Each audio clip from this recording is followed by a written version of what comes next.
Hello friends, चलिए आज हम लोग शुरू करते हैं क्या। Future continuous tense.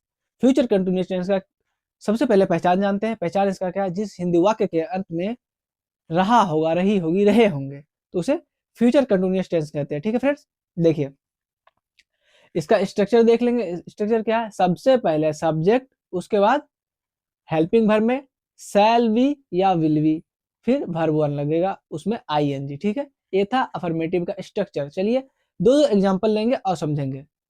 और हाँ, यहाँ एक बात और समझने वाली बात है, जितना सब्जेक्ट है ही सी इट नेम आई वी यू और दे, सभी के साथ हम लोग विल का यूज कर सकते हैं।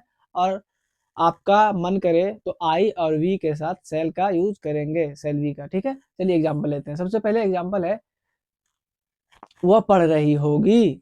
वह पढ़ रही होगी तो इसका पहचान है रहा होगा, रही होगी, रहेंगे। वह पढ़ रही होगी कैसे बनाएंगे? She will be reading. She will be reading, वह पढ़ रही होगी। इसी तरह से बनाएंगे तुम खेल रहे होगे। कैसे बनाएंगे? You will be playing. चलिए अब देख लेते हैं हम लोग नेगेटिव का स्ट्रक्चर। नेगेटिव का स्ट्रक्चर क्या है? सबसे पहले सब्जेक्ट, फिर शैल बी या विल बी में से कोई एक, उसके बाद वर्ब वन। नहीं, याद याद रखिए, सबसे पहले क्या लगेगा? सब्जेक्ट, फिर शैल बी या विल बी, तीसरे नंबर पे नोट लगाना। कोई भी वाक्य हो तीसरे नंबर पे नोट लगाएंगे, उसके बाद वर्ब वन में आईएनजी लगाएंगे, फिर ऑब्जेक्ट या अदर वर्ड जो भी आएगा। ठीक है, चलिए इसको बनाते हैं। कैसे बनाएंगे? वह नहीं पढ़ रही होगी। वह नहीं पढ़ रही होगी कैसे बनेगा? सी विल नोट बी। नहीं, देखिए एक चीज यहाँ समझने वाली बात है, तीसरे नंबर पे नोट लगाना है तो कैसे बनेगा? सी विल नोट बी। बी अपने जगह से हट जाएगा, सी will not be reading.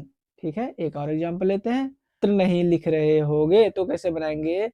You will not be writing a letter. ठीक है, देखते अब नेगेटिव का। नेगेटिव का स्ट्रक्चर क्या होगा?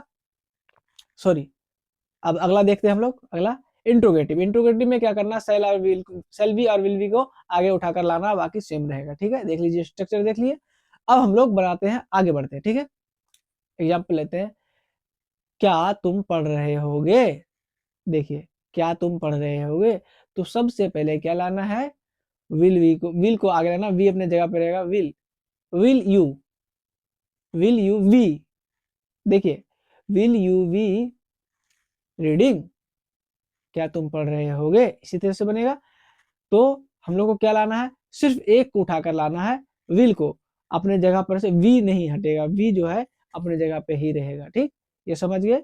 ये था फ्यूचर कंटिन्यूअस टेंस का रूल। अगर वीडियो पसंद आ रहा हो तो वीडियो को लाइक करें, चैनल को सब्सक्राइब करें, अपने दोस्तों के साथ शेयर करें, बेल आइकन जरूर दबाएं। चलिए मिलते हैं अगले वीडियो में, तब तक के लिए थैंक यू।